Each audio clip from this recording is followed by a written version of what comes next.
Hello friends, welcome to Yadnya investment academy mutual fund specials on Saturday में आपका स्वागत है। आज एक म्यूचुअल फंड एक स्पेसिफिक रिव्यू नहीं है। सो आवर डिस्कशन है ऑन हाई एयूएम फंड्स के ऊपर और थोड़ा कंपैरिजन उनका विद इन दैट कैटेगरी के ऊपर डिस्कशन थोड़ा करना चाहता था मैं, क्योंकि ये जब हम प्लान्स बनाते हैं, फाइनेंशियल प्लान्स बनाते हैं, एडवाइजरी सेशंस करते हैं या फिर वर्कशॉप्स भी करते हैं, तो ये और आप सबके भी कमेंट्स जब आते हैं तो ये एक नॉर्मल सवाल है, राइट, कि अगर एयूएम बहुत ज़्यादा हो जाता है किसी म्यूचुअल फंड का तो क्या हमें उसमें से एग्ज़िट ले लेना चाहिए या फिर हमें कोई नया इन्वेस्टमेंट कर रहा है तो उसमें नहीं करना चाहिए, हमें छोटे फंड्स में करना चाहिए। ठीक है, तो ये आई डोंट नो मिथ है या फिर जो भी है, मतलब there is something around it. ऐसा नहीं है कि, और स्पेशली कुछ बड़े फंड्स कभी एक आध दो बार परफॉर्म नहीं करते हैं तो वो बहुत ज़्यादा डिस्कशन में आ जाता है। ठीक है, तो उसी के बारे में थोड़ा सा I just wanted to discuss few data points I had. बहुत सारा डेटा थ्रो करूँगा इस वीडियो में, तो एंड उसके ऊपर थोड़ा डिस्कस भी करते रहेंगे। आप भी अपना उसमें एनालिसिस करिए, मैंने कुछ किया है, मैंने अपना थॉट दूंगा और आप भी उसमें कुछ अलग सोच सकते हैं तो कीजिए और बताइए मुझे, राइट। तो स्टार्ट करते हैं। तो बेसिकली क्या थॉट है ना कि सब अलग अलग कैटेगरी में करेंगे। तो पहले लार्ज कैप फंड्स के बारे में बात करते हैं। तो अभी ये current top large cap funds है। सबसे बड़ा फंड है ICICI pru large cap fund. ठीक है, तो अभी अगर आप इसका मैंने इसीलिए ये ट्रेंड कोशिश की है कि लास्ट 5 साल में सबसे बड़ा जो फंड है वो कैसे बढ़ रहा है। तो अब ये 5 ईयर पहले ये 28,000 करोड़ का ईयूएम का फंड था, अभी 71,000 करोड़ का ईयूएम है। तो ठीक है, मतलब इसी तरह से मार्केट भी ऐसे ही बढ़ा है, तो ऐसा नहीं है ये कुछ एक्सेप्शनली बढ़ा है। और सॉरी 80,000 करोड़ का फंड है अभी ये। ठीक है, और ये लास्ट 4 साल से सबसे नंबर 1 है। उससे पहले 4th था, 3rd था, तो इसका ग्रोथ अच्छा रहा है। तो ऑफकोर्स क्यों ग्रोथ अच्छा रहा होगा, परफॉर्मेंस। मतलब आज सबसे बड़े एयूएम वाले funds they are all have been a great performer. अब क्वेश्चन हमेशा यही पूछा जाता है कि आगे भी ये कर सकते हैं क्या, उसी के ऊपर डिस्कस करेंगे हम। बट ये परफॉर्मर्स तो थे तभी यहाँ पहुँचे हैं और इसीलिए इनका एयूएम देखो, एसबीआई लार्ज कैप भी 29,000 वो सेम ही था, बट वो 55 तक ही पहुँचा, ये 80 तक पहुँच गया। तो ऑफकोर्स बेटर परफॉर्मेंस होगा ही इसका, मतलब बोलने की बात ही नहीं है। ठीक है, देखना भी नहीं है, मतलब मुझे, आपको भी नहीं देखना चाहिए, राइट। अब ये देखो निप्पॉन लार्ज कैप ये 10,000 करोड़ था, ये एसबीआई लार्ज कैप जितना हो गया। तो अगेन क्लियर बात है ये कि परफॉर्मेंस इसका एसबीआई लार्ज कैप से बेटर होगा, देखने की ज़रूरत नहीं है। ठीक है, तो पॉइंट कहने का मतलब ये है कि ये जो हाई एयूएम फंड्स है ना, they have all been a great performers and that's why they are high AUM. First पहले ये समझना बहुत ज़रूरी है। ठीक है, ये हाई एयूएम ऐसे नहीं है कि भाई तो डिस्ट्रीब्यूटर इनका बहुत ज़बरदस्त है या फिर मार्केटिंग बहुत अच्छी कर रहे हैं और एयूएम बन गए, नहीं। वो एक फैक्टर हो सकता है, but that can not be the only factor कि एक एयूएम बहुत हाई है। ठीक है, स्पेशली इन दिस बड़ी कैटेगरीज। हाँ, थीमेटिक फंड है या कोई और कोई अलग सा टाइप का फंड्स जैसे रहते हैं, सेक्टर थीमेटिक टाइप के फंड्स उसमें हैं, तो मैं मान भी सकता हूँ, एक आध दो ऐसा एग्जाम्पल मिल सकता है कि भाई हाई एयूएम फंड्स जो हैं वहाँ पर बड़ा एयूएम बहुत बड़ा नहीं होता है, बट वहाँ पर थोड़ा मार्केटिंग की वजह से आपने कर लिया। बट यहाँ पर बहुत टफ है इन सब कैटेगरीज में। ठीक है, तो अब ये हमने बताया भाई ये सब बड़े बड़े फंड्स हैं एंड आप देख सकते हैं कि अब यूटीआई लार्ज कैप 8,500 करोड़ से 12,300 करोड़ ही पहुंचा है। एग्जांपल बता रहा हूँ, अगेन मैं यूटीआई लार्ज कैप को सिंगल आउट नहीं कर रहा हूँ, मैं बताना चाह रहा हूँ आपको कि परफॉर्मेंस अच्छा नहीं है। इसका मतलब ये नहीं है कि अब हम 12,300 करोड़ का फंड ले लें और हम ये एक्सपेक्ट करें कि आईसीआईसीआई से अच्छा परफॉर्म करेगा अब यूटीआई लार्ज कैप, बिकॉज वो छोटा है। इज दैट द, मतलब हम इस थॉट प्रोसेस से आगे इन्वेस्टमेंट करने का, प्लान करने का थॉट रख सकते हैं क्या? नहीं रखेंगे ना। तो मैं यही कह रहा हूँ कि ये सब चीज़ें समझनी है। अब हम परफॉर्मेंस पे आ जाते हैं। तो मैंने सिर्फ ट्रेलिंग रिटर्न किया है, मैंने यहाँ पर कुछ किया ही नहीं। ठीक है, तो अब ट्रेलिंग रिटर्न और शार्पे रेशियो डाला है मैंने। तो शार्पे रेशियो आपको पता है रिस्क एडजस्टेड रिटर्न दिखाता है, राइट, कि रिस्क मैंने कितना लिया उसके बेसिस पे मेरे रिटर्न कितने आए। तो जिसका ज़्यादा उतना अच्छा। ठीक है, मैंने मतलब रिस्क एडजस्टेड सबसे ज़्यादा रिटर्न दिए। तो 35 फंड्स हैं large cap overall current universe में जो मैं देख रहा हूँ।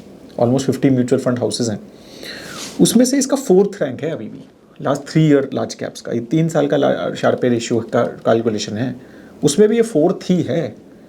आईसीआईसीआई प्रू की बात कर रहा हूँ मैं। और परफॉर्मेंस भी देख लेते हैं ना, 3 ईयर में 12.7%, मीडियन कितना है 11.2। नीचे देखें तो इससे अच्छा इन्वेस्को ने किया है।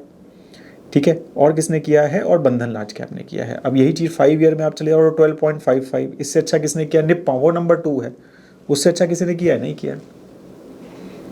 ठीक है, तो अब तो मैं यही कह रहा हूँ 1 ईयर परफॉर्मेंस के बेसिस पे हम इन्वेस्टमेंट लेना शुरू करें क्या अब आजकल कि नहीं नहीं भाई सर 1 ईयर तो उसका अच्छा नहीं है तो मैं इन्वेस्ट को ले लेता हूँ या मैं टॉरस लार्ज कैप ले लेता हूँ। I don't think that is the right way to invest money कि नहीं नहीं सर अब AUM बढ़ा। अरे AUM तो उसका लास्ट ईयर भी बढ़ा था, हमने तो देखा ना, लास्ट 4 साल से नंबर 1 है वो समझे। तो नंबर 1 तो वो लास्ट 4 साल से है, परफॉर्म तो फिर भी कर रहा है, 5 ईयर तो अभी भी उसका बेस्ट है। तो मेरा यही आपसे अब तो और करते हैं और एग्जाम्पल्स, ये तो एक एग्जाम्पल है, ठीक है। तो ये बहुत अच्छा है। अब हम पराग पारिक जो सबसे ज़्यादा डिस्कशन है, ठीक है, उसके बारे में बात करते हैं। इसका तो परफॉर्मेंस मतलब इसका तो AUM ग्रोथ एक बिल्कुल एक्सेप्शनल AUM ग्रोथ है। जुलाई 21 में ये 13,000 करोड़ का फंड था और अब ये 1,48,000 करोड़ का फंड है। 1,48,000 करोड़ का फंड है, ये सबसे बड़ा फंड है इंडिया का, ये एक्टिव फंड, ठीक है। HDFC फ्लेक्सी भी ऐसे ही बढ़ा है, वो 25,000 का था, वो भी 1,10,000 करोड़ का फंड है। तो अगेन मैं पॉइंट फिर से यही बताना चाह रहा हूँ, there is a fund of Motilal Oswal flexi cap जो 11,000-12,000 करोड़ का फंड था, वो 13,000 करोड़ का फंड है। तो इज दैट द वे कि नहीं ये पराग पारिक से तो निकाल लेते हैं, मोतीलाल फ्लेक्सी भी डाल देते हैं, वो छोटा है ठीक है। तो there is a UTI flexi cap fund जो 21,000 करोड़ का था, वो 25 ही है। ऑफ कोर्स परफॉर्मेंस नहीं होगा, तभी वो छोटा है। अगर किसी का एक्सेप्शनल परफॉर्मेंस है, और we all are smart enough to find out that exceptional consistent कोई परफॉर्म कर रहा है, AUM ग्रोथ होगा ही, ठीक है। हाँ, कोई बड़ी AMC का थोड़ा ज़्यादा होगा, छोटी थोड़ी AMC का थोड़ा कम होगा, बट होगा। 5-7 साल अगर परफॉर्म किया, हाँ 1-2 साल में शायद नहीं होगा, बट ये 5-7 साल में होगा। तो 3 साल से ये अगेन नंबर 1 है, जुलाई 23 तक नंबर 2 था, 3 साल तक नंबर 1 है। यस, इसका परफॉर्मेंस अच्छा नहीं है, लास्ट 1 ईयर में ये माइनस नेगेटिव रिटर्न्स हैं पराग पारिक के, मीडियन 2.95 है। बट HDFC फ्लेक्सी भी नंबर 2, वो भी बहुत बड़ा फंड है। तो उस थॉट से तो फिर HDFC फ्लेक्सी भी अच्छा नहीं होना चाहिए, राइट। वो भी 1,10,000 करोड़ का फंड है भाई, तो वो 6.55 है। अगर वही मैं कह रहा हूँ, अब यहाँ पर आप पराग पारिक से आप आर्ग्यूमेंट कर सकते हैं, देखो सर 1,48,000 करोड़ का फंड हो गया तो इसलिए अच्छा नहीं कर रहा। अरे बॉस, HDFC फ्लेक्सी भी तो 1,10,000 करोड़ का फंड है, वो देखो ना, 5 साल में 18%, 3 साल में 17%, ठीक है। और फिर भी शार्पर रेशियो पराग पारिक का नंबर 2 है, बिकॉज वो रिस्क बहुत कम लेता है। रिस्क एडजस्टेड रिटर्न में वो नंबर 2 है, अभी भी उसका शार्पर रेशियो हाईएस्ट है। कितने 45 फंड्स में नंबर 2 पे है वो, ठीक है। यहाँ पर तो जो फंड दिख रहे हैं उसमें है ही नहीं नंबर इससे अच्छा, सबसे अच्छा इसी का है। इवन तो परफॉर्मेंस अच्छा नहीं है, बिकॉज रिस्क भी बहुत कम ले रहा है ना, बीटा भी बहुत कम है। अब आप ये बोलोगे सर छोड़ो ना बीटा को, मेरे को तो हाई रिस्क लेना है, ठीक है, बिल्कुल बात सही है।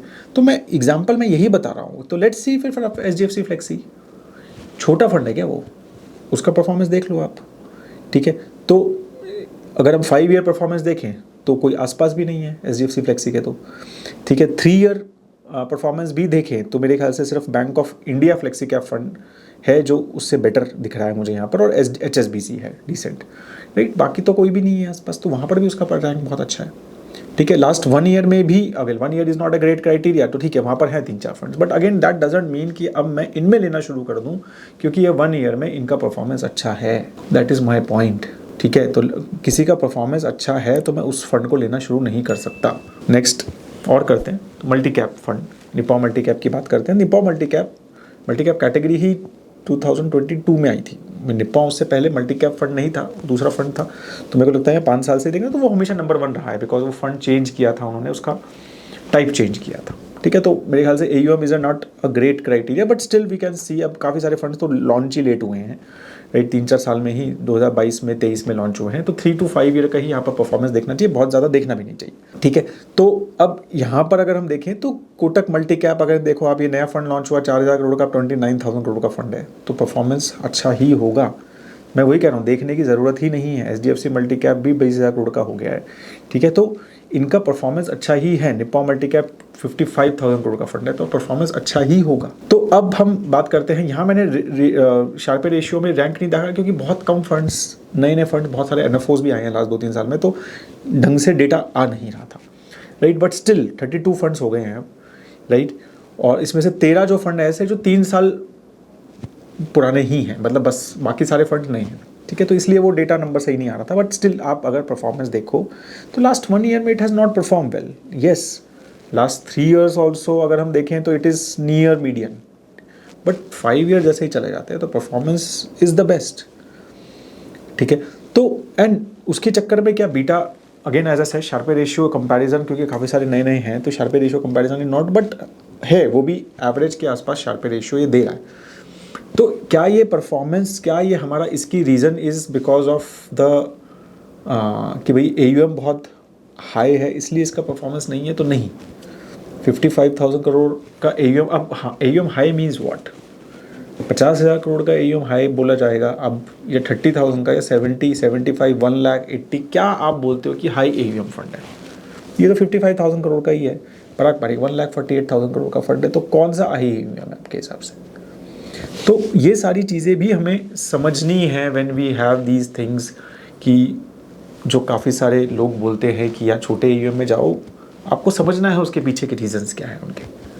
तो ये are be, may be they are promoting those funds, may be there is higher commission structure there, may be they are NFOs with higher commission structure, may be they don't want you to buy mutual fund, they want you to buy something else which is not that great. वो चीज़ समझो, ठीक है? तो ये कुछ ना कुछ रीज़न देके कि नहीं नहीं ये देखो इसकी वजह से ये परफॉर्मेंस, अरे ये तो मैं यही कह रहा हूँ कि इसके रीजंस तो बहुत सारे और भी चलते हैं, और भी चलते हैं, अभी मैं ख़त्म नहीं कर रहा हूँ। अभी HDFC मिड कैप 30,000 करोड़ का फंड था जुलाई में, अभी 1 लाख करोड़ का फंड है। कोटक मिड कैप 15,000 करोड़ का था, अब 70,000 करोड़ का फंड है। दोनों लगातार 1 और 2 रहे हैं। हमेशा हमेशा हाई AUM रहा है ना भाई, कहने को तो हमेशा हाई AUM फंड रहे नहीं रहे। निप्पॉन का आप देखो तो ये 11,000 करोड़ से ये भी 50,000 करोड़ पहुँच गया है, तो ये भी बहुत अच्छा AUM है, तो अच्छा परफॉर्मेंस ही होगा।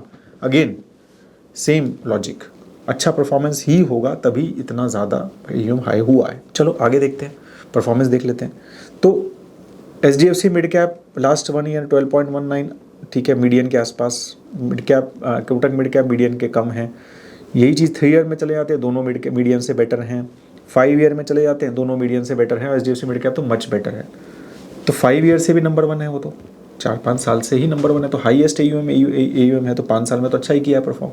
अब मैं 1 साल का परफॉर्मेंस देख के बोल दूँ नहीं नहीं सर मैं तो HSBC में डालना चाहिए आप, तो मैं यही अगेन वही मैं आपको बार बार समझाने की कोशिश कर रहा हूँ, राइट। तो 33 फंड्स में उसका भी 8th रैंक है, 14th रैंक है, ठीक है, मीडियन रैंक्स हैं, ठीक है, बट कि मैं किस में लूँ? तो मैं यही कह रहा हूँ कि तो फिर तो उस लॉजिक से हमें सिर्फ और सिर्फ we should buy HSBC mid cap, because 1 year में it has perform very well.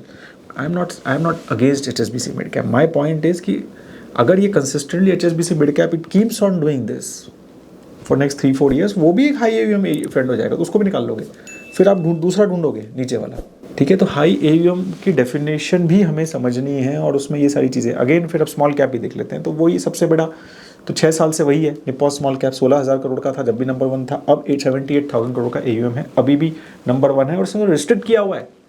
ये तो 50,000 रुपीज़ से SIP ज़्यादा लेता ही नहीं है, ठीक है। इसने तो मतलब मेरे ख्याल से ऑलमोस्ट 2 साल हो गए हैं इन्वेस्टमेंट रिस्ट्रिक्ट किए हुए हैं, right. Still it is highest AUM। HDFC small cap 13,000 से 41,000, वो भी बहुत बड़ा है। Again SBI small cap has restricted SIPs for quite long, अब पता नहीं मुझे स्टार्ट किया नहीं किया, बट काफ़ी टाइम से उन पर रिस्ट्रिक्शन है अपने SIPs में, ठीक है। तो सभी अब ऑब्वियसली स्मॉल कैप्स में वैसे भी AUM काफ़ी स्ट्रॉन्ग ग्रोथ हुए हैं, राइट। तो अगेन मैं वही कह रहा हूँ, अब परफॉर्मेंस देख लो, ठीक है। 5 ईयर में 19.3, मच बेटर देन मीडियन, ठीक है। 3 ईयर्स में भी बेटर देन मीडियम, 1 ईयर में लिटिल क्लोजर देन मीडियम। तो उस थॉट से तो हमें सिर्फ बैंक ऑफ इंडिया में ही डालना चाहिए, ठीक है, क्योंकि उसके 28% रिटर्न है लास्ट 1 ईयर में, या फिर यूनियन स्मॉल कैप में डालना चाहिए। तो मैं आप सबको यही समझाने की कोशिश कर रहा हूँ, मैं इन किसी भी नीचे वाले फंड्स के अगेंस्ट नहीं हूँ। अगर वो भी कंसिस्टेंट परफॉर्म करते हैं तो बिल्कुल हमें उसको कंसिडर करना चाहिए। मैं ये नहीं कह रहा हूँ कि आप सिर्फ टॉप AUM फंड्स को ही लो, कभी भी नहीं। मेरा पॉइंट ये है कि AUM को रखो बाजू में, परफॉर्मेंस देखो, कंसिस्टेंसी देखो, और परफॉर्म वो करो। AUM as a important factor कि ये बड़ा फंड है इसलिए नहीं लूँगा, वो नहीं फैक्टर होना चाहिए, क्योंकि टिपिकली बड़े AUM फंड्स का एक्सपेंस रेशियो लो होता है, commission structure of your distributors low होता है, इसीलिए उसकी थोड़ी सी नेगेटिविटी फैलाई जाती है उसके अगेंस्ट, ये हमेशा समझना है, राइट। तो बिल्कुल वो फैक्टर को हटा दो, ठीक है। मोस्टली हाई AUM फंड पुराने तो अच्छा ही परफॉर्म कर रहे होंगे, अब रिसेंटली भी अच्छा नहीं कर रहे हैं, तो कितनी देर से अच्छा नहीं कर रहे हैं? 1 साल से अच्छा नहीं कर रहे तो भैया छोड़ो ना उसको, क्योंकि वो आज थोड़ा हाई AUM हुआ, वो तो 5 साल से हाई AUM है, राइट। तो फिर देखो कि 2-3 साल से कैसा कर रहा है, कंसिस्टेंसी कैसी है, फंड मैनेजर चेंज हुआ है क्या, क्या चल रहा है क्या नहीं, ठीक है, रिस्क बढ़ा रहा है क्या, कैसा स्ट्रक्चर चेंज कर रहा है, तो वो सब चीज़ें देखनी चाहिए, फिर लेना चाहिए भाई। टिपिकली म्यूचुअल फंड आप जब लेते हो, we don't change it much, आज हमारा भी जो कोर एमएफ पोर्टफोलियो है, राइट मॉडल पोर्टफोलियो, वो ऐसा थोड़ी ना हम कि रोज़ चेंज करते हैं। मतलब मेरे ख्याल से कितने 6 साल से चल रहा है ऑलमोस्ट वो। मुझे नहीं लगता कि शायद 3 या 4 फंड्स चेंज किए होंगे, वो भी मोस्टली 1 या 2 ही परफॉर्मेंस की वजह से चेंज किए हैं।